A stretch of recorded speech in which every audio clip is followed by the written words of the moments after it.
देखिए मात्रक का टॉपिक चल रहा है। मैंने आपको इसमें पहले प्रीवियस ईयर के क्वेश्चन लगातार करा रहा हूँ और उसी आधार पर आपकी सारी थ्योरी इसमें कंप्लीट करा रहा हूँ। तो थ्योरी भी आपकी लेके चल रहा हूँ और प्रीवियस ईयर के क्वेश्चन भी हाथों हाथ लेके चल रहा हूँ, क्या क्वेश्चन बने हैं उस पर। ठीक है, तो उसी तरह से मैंने पिछली प्रीवियस क्लास करा दी है 3-4। आप अगर उन्हें नहीं देखे तो नीचे डिस्क्रिप्शन में लिंक दिया हुआ है, वहाँ से जाके पिछली क्लास भी देख लें। मैं प्रीवियस आधार पर आपको रेलवे के question, group D, ALP technician और आपके जो भी एग्जाम्स होंगे सभी में ये क्वेश्चन आपके काम आने वाले हैं। तो चलिए शुरुआत करते हैं बिना देरी के। अगर आप चैनल पर नए हो तो चैनल को सब्सक्राइब कर लें और वीडियो को लाइक जरूर करें अगर अच्छी लगे तो। ठीक है, तो चैनल को सब्सक्राइब जरूर कर लें। यहाँ से देखिए हम आपके लिए इतनी मेहनत करते हैं तो आप एक सब्सक्राइब हमारे लिए भी कर सकते हैं। ठीक है, तो चलिए शुरुआत करते हैं आज के क्वेश्चन से। आज का पहला क्वेश्चन है, भार की SI इकाई वही है जो कि SI मतलब किसकी SI इकाई है। तो यहाँ पे अगर बात की जाए तो भार की और किसकी वही इकाई होती है, दोनों की एक ही इकाई है। ठीक है, भार की SI इकाई भी है वही और दूसरे की जो इकाई होती है वो भी उसकी है। ठीक है, तो यहाँ पर अगर बात करें, देखिए भार और आपका जो होता है भार और बल, ठीक है, भार और बल जो होता है उनकी SI इकाई की अगर बात की जाए तो दोनों की इकाई एक होती है। ठीक है, भाई भार और बल की SI इकाई जो होती है दोनों की एक होती है। ठीक है, ये क्या होती है आपकी, जो उनका SI इकाई मात्रक होता है वो होता है किलोग्राम। ठीक है, इस चीज़ को नोट करते चलें, किलोग्राम मीटर प्रति सेकेंड स्क्वायर। ठीक है, या कह सकते हैं हम इसे न्यूटन। ठीक है, या न्यूटन भी पूछ लेता है तो न्यूटन भी इसे हम कहते हैं। दोनों की भार और बल की जो SI इकाई होती है वो समान होती है। ठीक है, अब ये क्या है, ये दोनों जो है आपकी सदिश राशियां हैं। ठीक है, कैसी राशि हैं, अगर राशि पूछे वेक्टर तो ये सदिश राशियां हैं। ठीक है, सदिश राशियां हैं। ठीक है, सदिश राशियों में क्या होता है, सदिश राशियों में आपका परिमाण और दिशा दोनों होते हैं। ठीक है, सदिश राशियों में आपका परिमाण प्लस दिशा। ठीक है, परिमाण और दिशा दोनों होते हैं। ठीक है, परिमाण और दिशा दोनों होते हैं आपके सदिश राशियों में। ठीक है, तो इस चीज को यहाँ पर इसे भी नोट कर लेना।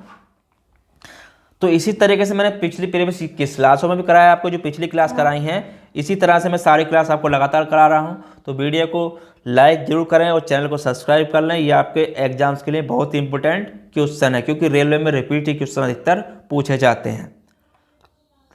अगला क्वेश्चन है, दी गई भौतिक राशियों में से क्या सापेक्ष राशि नहीं है। ठीक है, दी गई भौतिक राशियों में से क्या सापेक्ष राशि नहीं है। देखिए यहाँ पे अगर बात करूं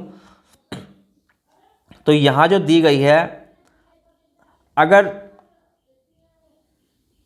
समय की अगर बात की जाए, जो समय जो है यहाँ पर, तो समय भौतिक राशियों में सापेक्ष राशि नहीं है। ठीक है, क्योंकि समय किसी अन्य भौतिक राशि पर निर्भर नहीं होता है। ठीक है, समय जो होता है किसी अन्य भौतिक राशि पर निर्भर नहीं होता है। ठीक है, ये किसी भौतिक राशि पर, समय जो होता है किसी भौतिक राशि पर निर्भर नहीं रहता है। ठीक है, निर्भर नहीं होता है, तो समय जो है आपका सापेक्ष भौतिक राशि नहीं है। ठीक है, तो यहाँ पर बाकी सब एक दूसरे पर निर्भर रहते हैं, त्वरण भी, दूरी भी, वेग भी। ठीक है, तो आंसर क्या हो जाएगा इसका, ऑप्शन नंबर ए ही हो जाएगा। देखिए थ्योरी की क्लास भी करा रहा हूँ तो वहाँ से थ्योरी भी देखिए आप, मैं आपको थ्योरी क्लास कराऊंगा, वहाँ पर आपको सब समझ में आ जाएगा। हाथों हाथ यहाँ तो आपको जो क्वेश्चन के अनुसार थ्योरी करा रहा हूँ मैं। ठीक है, चलिए अगला क्वेश्चन देखते हैं। अगला क्वेश्चन है, निम्न में से किस राशि के लिए मात्रक नहीं है। देखिए किसकी राशि के लिए मात्रक नहीं है। अगर यहाँ पे अगर बात की जाए, देखिए अगर यहाँ पे घनत्व की बात करूँ, पहले आपका क्या दिया हुआ है, घनत्व। तो घनत्व के लिए जो मात्रक होता है, अगर उसकी बात करें घनत्व, तो घनत्व के लिए क्या होता है आपका, मात्रक जो होता है इसका, तो वो होता है किलोग्राम। ठीक है, किलोग्राम मीटर क्यूब। ठीक है, या हम कह सकते हैं ग्राम प्रति सेंटीमीटर। ठीक है, तो इसे ये भी कह सकते हैं, घनत्व का तो होता है। उसके बाद बल की अगर बात करूं, बल, तो बल का जो मात्रक होता है वो होता है आपका न्यूटन। ठीक है, क्या होता है, न्यूटन, या मैंने अभी कराया था आपको किलोग्राम मीटर प्रति सेकेंड स्क्वायर। ठीक है, किलोग्राम मीटर प्रति सेकेंड स्क्वायर। ठीक है, तो बल का भी होता है। अब यहाँ पे अगर बात करूँ संवेग की, तो संवेग का क्या मात्रक क्या होता है? संवेग। तो संवेग का जो मात्रक होता है वो होता है आपका किलोग्राम मीटर प्रति सेकेंड। ठीक है, किलोग्राम मीटर प्रति सेकेंड। ठीक है, संवेग का भी होता है।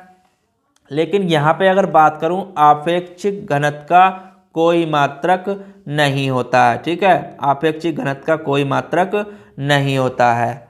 तो आंसर क्या हो जाएगा इसका? आपेक्षिक घनत्व। ठीक है, चलिए अगला क्वेश्चन देखते हैं। अगला क्वेश्चन क्या है? निम्न में से किस युग्म की इकाइयां समान नहीं होती हैं? ठीक है, तो किस युग्म की जो इकाइयां होती हैं वो समान नहीं होती हैं। अगर उसकी बात की जाए, देखिए अगर यहाँ पे बात करूँ जो होती है, देखिए बल, कार्य और ऊर्जा, चाल और वेग, बल और दाब। देखिए यहाँ पे अगर बात करूँ मैं, तो बल और दाब की जो इकाइयाँ होती हैं तो वो समान नहीं होती हैं। ठीक है, बल और दाब की जो इकाइयाँ होती हैं, बल और दाब, इनकी इकाइयाँ क्या होती हैं? इकाई समान नहीं होती है। ठीक है, इकाई समान नहीं होती है। क्यों नहीं होती है? देखिए बल का एसआई मात्रक की अगर बात करूं, बल का एसआई मात्रक, तो यहाँ पे जो बल का एसआई मात्रक होता है वो होता है आपका न्यूटन।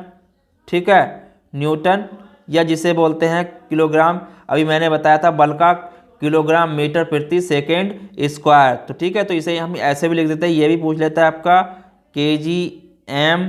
ठीक है, ms स्क्वायर। ठीक है, तो ये भी पूछ लेता है, इसको भी याद रखना। ठीक है, तो बल का हो गया ये। अगर दाब की बात करूं, दाब का एसआई मात्रक की, दाब का एसआई मात्रक, तो दाब का जो एसआई मात्रक होता है वो होता है आपका न्यूटन प्रति मीटर स्क्वायर। ठीक है, या पास्कल भी कहते हैं। ठीक है, इसे क्या कहते हैं? पास्कल भी कहते हैं। ठीक है, तो इस चीज़ को भी नोट कर लेना, जिसे पीए, ठीक है, पीए भी बोल देता है कब के बाद, तो ये होता है दाब का।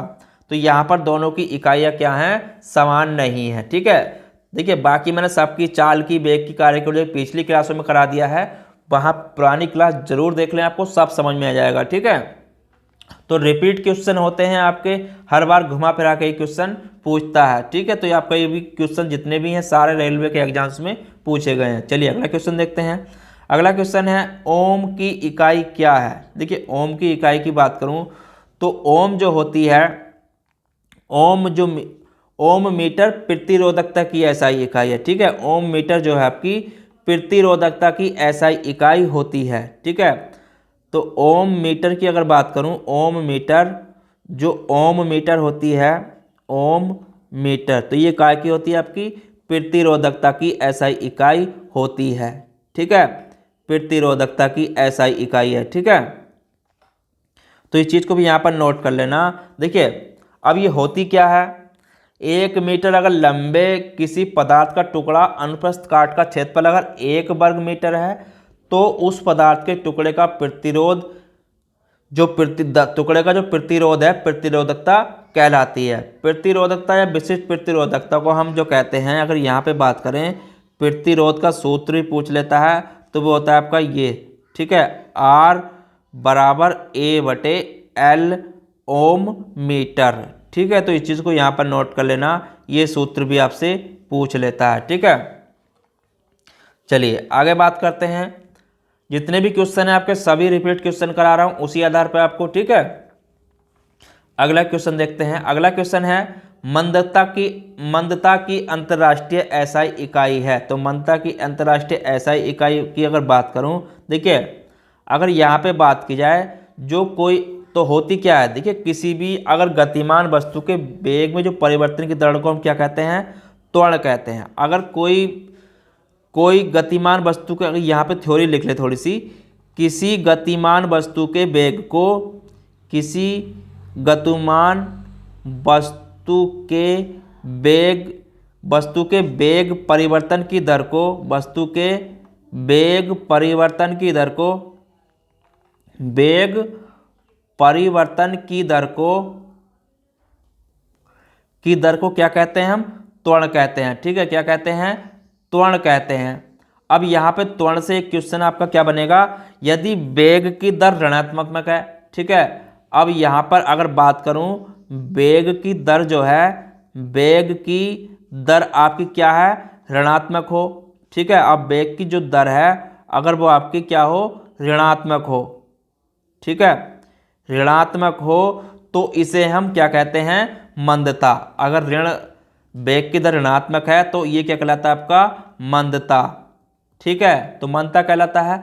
अब इसकी एसआई इकाई की अगर बात करूं मंदता की, तो मंदता की जो एसआई इकाई होती है वो होती है आपकी मीटर सेकेंड स्क्वायर, ठीक है, माइनस सेकेंड स्क्वायर, ठीक है, एम एस माइनस 2 स्क्वायर, ठीक है। तो इस चीज़ को यहाँ पर नोट कर लेना। तो आंसर क्या हो जाएगा, इसके अनुसार हमारा डी आंसर हो जाएगा, ठीक है। चलिए अगला क्वेश्चन देखते हैं। अगला क्वेश्चन है, निम्नलिखित में से किस युग्म की एसआई इकाई समान होती है, ठीक है। तो किसकी एसआई इकाई समान होती है उसकी अगर बात की जाए, यहाँ पर देखिए, अब यहाँ पे एक चीज़ आप नोट कर लेना, जो एसआई इकाइयाँ होती हैं, एक होती है आपकी यहाँ पर अगर बात करूँ, बल और दूरी, संवेग और बल, बल और दाब, कार्य और ऊर्जा। देखिए अगर यहाँ पे मैं देखता हूँ, आप मैंने देखिए सबका करा रखा है, ज़्यादा मैं आपको कराऊंगा डीपली, क्योंकि मैंने प्रीवियस क्लास में आपका सबके बारे में करा दिया। जो क्वेश्चन नहीं कराए हैं उनके बारे में आपको यहाँ पर मैं लिखवा रहा हूँ, ठीक है। बाकी मैंने बल और दूरी, बल, दाब सबके बारे में अलग अलग करा दिया। तो यहाँ पर आंसर क्या है कि युग्म की इकाइयाँ समान होती हैं, तो कार्य और ऊर्जा की एसआई इकाइयाँ समान होती हैं, ठीक है। अब कार्य का मात्रक होता क्या है, देखिए कार्य का मात्रक की अगर बात करूँ तो कार्य का मात्रक क्या होता है आपका, जूल होता है, ठीक है। कार्य का मात्रक क्या होता है, जूल होता है, ठीक है। तो इसे काय से निरूपित करते हैं आपका, जैसे इसे हम निरूपित भी करते हैं, ठीक है। इसे हम जैसे भी लिख देते हैं, इस चीज़ को आप यहाँ पर नोट कर लेना, इसे हम जैसे भी लिख देते हैं। और ऊर्जा का जो मापन किया जाता है, ऊर्जा का मापन, तो ऊर्जा के मापन की बात करूं तो काय में करते हैं हम, जूल में, ठीक है। ऊर्जा का मापन काय में करते हैं, जूल में करते हैं। तो ऊर्जा का मात्रक क्या हो गया, अगर ऊर्जा के मात्रक की यहाँ पे बात करूं, ऊर्जा का मात्रक, अब यहाँ पे बात की जाए ऊर्जा का मात्रक, तो ऊर्जा का मात्रक जो होता है क्या होता है आपका, जूल होता है, ठीक है। ऊर्जा का मात्रक भी जूल ही होता है, ठीक है। तो इस चीज़ को यहाँ पर नोट कर लेना। और तो यहाँ पर अगर बात करूँ तो कार्य और ऊर्जा की एसआई इकाई क्या हो गई आपकी, समान हो गई, ठीक है। ऊर्जा का मापन काय में करते हैं, जूल में, तो ऊर्जा का मात्रक क्या हो गया, जूल हो गया। अगर इनके बीमीय सूत्र की बात करूँ, इसका बीमीय सूत्र क्या है, इसका बीमीय सूत्र, ठीक है। तो ये भी पूछ लेता है यहाँ पर, इसको भी नोट कर लेना। बीमीय सूत्र जो होता है वो होता है आपका M L square T minus 2 square, ठीक है। तो ये भी पूछ लेता है, इसको भी नोट कर लेना, ठीक है। तो आंसर क्या है इसका, कार्य और ऊर्जा की इकाइयाँ समान होती हैं, क्या होती है, दोनों की जूल होती है, ठीक है। चलिए अगला क्वेश्चन देखते हैं। अगला क्वेश्चन है, 1 पास्कल बराबर, तो 1 पास्कल बराबर कितना होता है। देखिए मैं थ्योरिकल भी करा रहा हूँ आपको और ऑब्जेक्टिव टाइप में ऑब्जेक्टिव क्यों करा रहा हूँ, क्योंकि इस आधार पर आपके क्वेश्चन पूछे गए हैं, इसको आपको आसानी से आप इनको कर सकते हैं, ठीक है। तो 1 पास्कल जो बराबर होता है, देखिए 1 पास्कल की अगर बात करूँ, 1 पास्कल बराबर आपका 1 न्यूटन मीटर स्क्वायर होता है, ठीक है, न्यूटन मीटर स्क्वायर होता है, ठीक है। तो इस चीज़ को यहाँ पर नोट कर लेना। तो 1 पास्कल कितना हो जाएगा, अगर 1 पास्कल की बात की जाए तो 1 पास्कल कितना हो गया आपका, 1 न्यूटन मीटर स्क्वायर, ठीक है। तो इसको ऐसे भी लिख देते हैं, हिंदी में भी पूछ लेता है और आपका इंग्लिश में 1 pascal 1 newton metre minus square, ठीक है। तो आपका इस तरीके से ही पूछ लेता है। तो आपका आंसर क्या हो जाएगा, ऑप्शन नंबर इसका ए आंसर हो जाएगा, ठीक है। तो answer number option number A इसका हो जाएगा। तो दोनों सूत्र को याद रखना, किसी तरीके से भी पूछ सकता है आपका। अगला क्वेश्चन देखते हैं, निम्नलिखित का सही मिलान कीजिए। देखिए यहाँ पे अगर बात करूँ, वाट जो होता है, अब यहाँ पे वाट, किलोवाट, 1 kWh। तो यहाँ पर अगर बात करूँ किलोवाट घंटा, ठीक है, तो वाट जो होता है अगर उसकी बात की जाए तो वो होता है आपका अच्छा चौथा भी है 1 हॉर्स पावर 746 वाट। देखिए वाट की अगर बात करूं तो वाट का हो जाएगा आपका ऑप्शन नंबर ए।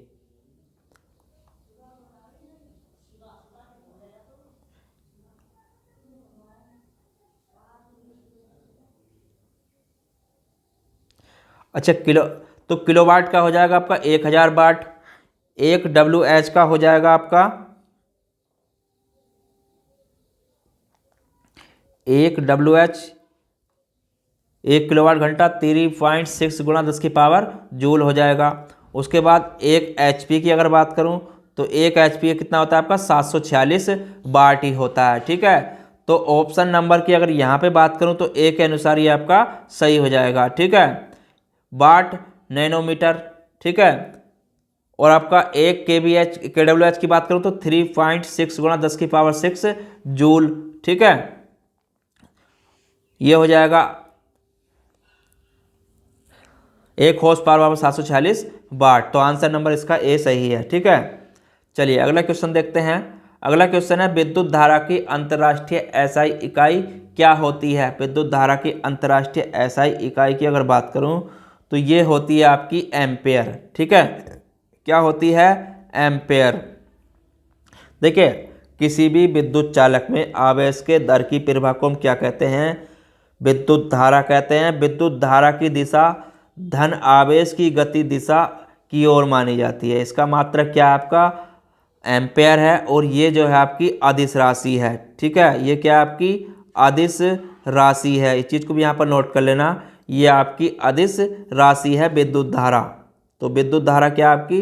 अदिश राशि है। ये भी पूछ लेता है, इस चीज़ को भी यहाँ पर नोट कर लेना, ठीक है। तो ये अदिश राशि है। चलिए अगला क्वेश्चन देखते हैं।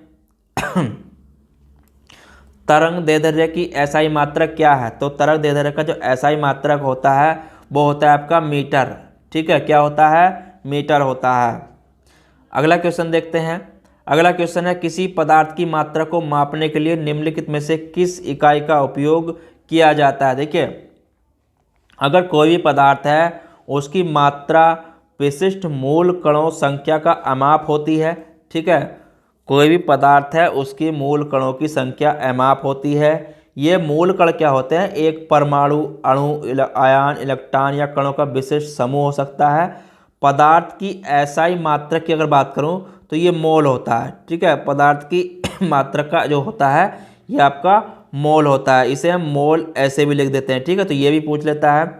एक मोल की अगर बात करूं, एक मोल, तो एक मोल में जो होता है आपका वो होता है, एक मोल में 6.023 गुणा 10 की पावर 23 मूलभूत कण होते हैं, ठीक है।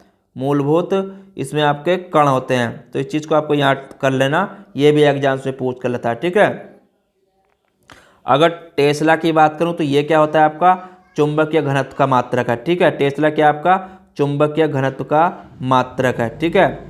चुंबकीय प्लस घनत्व का मात्रक है, चुंबकीय फ्लक्स घनत्व का मात्रक है, ठीक है। तो इसे भी नोट कर लेना, ये भी आपका पूछ लेता है, घनत्व का मात्रक है। आगे बात करूं लक्स की, तो लक्स जो होता है आपका ये आपका प्रदीप्ति का मात्रक है, ठीक है। प्रदीप्ति का मात्रक है, प्रदीप्ति, तो ये इसका मात्रक है। मोल आपका क्या होगा? किसी पदार्थ की मात्रा, ठीक है। जूल की बात करूं तो जूल मैंने आपको देखिए, जूल आपका कार्य या ऊर्जा का मात्रक है। जूल क्या आपका? कार्य या ऊर्जा का मात्रक है, ठीक है। तो इस चीज को भी यहां पर नोट कर लेना आगे। चलिए आंसर में ये पूछे तो आप बता देना इसको, ठीक है, आसानी से। अगला क्वेश्चन है इनमें से कौन सी एसआई इकाई में मोल का प्रतीक है? अभी मैंने आपको बताया था। तो कौन सा पदार्थ मोल का प्रतीक क्या है आपका? MOL, मैंने भी बताया था, ये भी पूछ लेता है, ठीक है। तो ये आपका RRB JEE एग्जाम्स में ये आपका पूछा गया। तो आंसर क्या हो जाएगा इसका? बी आंसर हो जाएगा, ठीक है। अगला क्वेश्चन देखते हैं। अगला क्वेश्चन है विद्युत ऊर्जा का वाणिज्यिक मात्रक क्या है? देखिए रिपीट क्वेश्चन कई बार हो चुका है, ठीक है। ये क्वेश्चन पिछली क्लास में देख लेना, कई बार रिपीट हुआ है एग्जाम्स में आपका। विद्युत ऊर्जा व्यय का वाणिज्यिक जो मात्रक होता है वो होता है आपका, अगर उसकी बात करूं, किलोवाट घंटा, KWH होता है किलोवाट घंटा। ठीक है, तो वाणिज्यिक मात्रक क्या होता है, किलोवाट घंटा। चलिए अगला क्वेश्चन देखते हैं। अगला क्वेश्चन है मात्रक कूलाम सेकेंड का दूसरा नाम है। मात्रक कूलाम प्रति सेकेंड का नाम क्या है? तो यहाँ पर मात्रक कूलाम प्रति सेकेंड, कूलाम प्रति सेकेंड का दूसरा नाम क्या है? अगर इसकी बात करूं तो इसे हम कहते हैं एम्पेयर। ठीक है, क्या कहते हैं इसे? एम्पेयर। ठीक है, तो मात्रक कूलम का दूसरा नाम क्या है आपका? एम्पेयर। तो आंसर हो जाएगा इसका एम्पेयर। ठीक है, अगला क्वेश्चन देखते हैं। अगला क्वेश्चन है तरंग वेग का एसआई मात्रक क्या है? तो तरंग वेग का एसआई मात्रक जो होता है, अगर तरंग वेग का एसआई मात्रक की बात करूं, तरंग वेग का एसआई मात्रक तो क्या होता है? अगर इसकी बात की जाए तो मीटर प्रति सेकेंड होता है। ठीक है, क्या होता है आपका? मीटर प्रति सेकेंड। ठीक है, तो आंसर क्या हो जाएगा? ऑप्शन नंबर बी इसका आंसर हो जाएगा। ठीक है, तो ये पूछ लेता है मीटर प्रति सेकेंड। ठीक है, तो मीटर प्रति सेकेंड इस तरीके से पूछ लेता है, इसको भी नोट कर लेना। चलिए अगला क्वेश्चन देखते हैं। देखिए जितने भी क्वेश्चन है सारे आपके रेलवे के एग्जाम्स में पूछे हुए हैं, उसी आधार पर मैं आपको करा रहा हूँ आगे। ध्वनि प्रदूषण में मापा जाता है, तो ध्वनि प्रदूषण को किस में मापा जाता है? तो ध्वनि प्रदूषण को आपका डेसिबल में मापा जाता है। ठीक है, काय में? डेसिमल में मापा जाता है। ठीक है, अगला क्वेश्चन देखते हैं। अगला क्वेश्चन क्या है? प्रति ध्वनि की प्रबलता में मापी जाती है। ध्वनि की प्रबलता काय में मापी जाती है? अभी बताया था मैंने आपको, डेसिबल में मापी जाती है। ठीक है, तो ये क्वेश्चन कई बार रिपीट हुआ, देखिए एनटीपीसी में भी और आपका ग्रुप डी में भी। तो ध्वनि की प्रबलता आपकी डेसिबल में मापी जाती है। देखिए ध्वनि तरंग यांत्रिक तरंगें होती हैं। ध्वनि तरंगें जो होती हैं, अगर ध्वनि तरंगों की यहाँ पर अगर मैं बात करूँ, ध्वनि तरंगें, तो ध्वनि जो तरंगें होते हैं वो यांत्रिक तरंगें होती हैं। ठीक है, ध्वनि तरंग अनुदैर्ध्य यांत्रिक तरंगें होती हैं। ठीक है, तो अनुदैर्ध्य यांत्रिक तरंगें होती हैं, ये अनुदैर्ध्य यांत्रिक तरंगें होती हैं। तो इस चीज को यहां पर नोट कर लेना, ये भी पूछ लेता है। ठीक है, तो देखिए जब ध्वनि तरंगों की आवृत्ति, अगर इनकी आवृत्ति आपकी आवृत्ति, अगर आवृत्ति की बात करूं, जो आवृत्ति आपकी 20 हर्ट्ज से अगर आपकी 20,000 हर्ट्ज के बीच है। ठीक है, 20,000 हर्ट्ज के अगर बीच है, तो ये आपके, तो इनकी क्या होती है? तो कानों द्वारा अनुभूति होती है। ठीक है, जिन्हें हम क्या कहते हैं? श्रव्य तरंगे भी कहते हैं। ठीक है, तो इन्हें हम सुन सकते हैं, जिन्हें हम क्या कहते हैं? श्रव्य ध्वनि तरंगे कहते हैं। ठीक है, तो इन्हें हम सुन सकते हैं। वायु में ध्वनि की जो चाल होती है, अगर उसकी बात करूं, वायु में ध्वनि की चाल, तो ये भी पूछ लेता है आपका, वायु में ध्वनि की चाल। तो वायु में जो ध्वनि की चाल होती है 332 मीटर सेकेंड होती है। ठीक है, तो इस चीज़ को यहाँ पर नोट कर लेना, ये भी आपका एग्जाम्स में पूछ लेता है। ठीक है, तो 20 हर्ट्ज से 20,000 हर्ट्ज के बीच जो होती है, तब उनकी हम अनुभूति अपने कानों के द्वारा होती है हमारे द्वारा। हम इन्हें क्या कहते हैं? श्रव्य ध्वनि तरंगे कहते हैं। ठीक है, इन्हें क्या कहते हैं हम? श्रव्य ध्वनि तरंगे भी कहते हैं। ये चीज़ इसको नोट कर लेना यहाँ पर, श्रव्य ध्वनि तरंगे भी कहते हैं, जिसे हम सुन सकते हैं। ठीक है, ध्वनि तरंगे, ध्वनि तरंगे। ठीक है, जिन्हें हम सुन सकते हैं। तो आज का टॉपिक में आपका मापन का मैंने इसमें पूरा करा दिया आपको। आगे मैं आपका मेजरमेंट यानी कि मापन कराऊंगा। मात्रक मैंने आपको करा दिया यूनिट का टॉपिक। तो इसमें जितनी भी क्लास अगर आपने नहीं देखी है तो नीचे डिस्क्रिप्शन में लिंक मिल जाएगा। ठीक है, वहाँ से जाकर आप इसकी पुरानी क्लास देख लीजिए। ठीक है, और इससे रिलेटेड अगर आपको कोई भी जानकारी चाहिए तो आप हमारे व्हाट्सएप पर ग्रुप में नीचे दिया हुआ है, साइंस का ग्रुप मैंने आपके लिए बनाया है, वहाँ से उसको ज्वाइन करिए। वहाँ से आपको रोज़ की क्लास के बारे में इंफॉर्मेशन मिलती रहेगी। तो अगर आपको वीडियो अच्छी लगी हो तो चैनल को सब्सक्राइब करें और वीडियो को लाइक ज़रूर करें। धन्यवाद।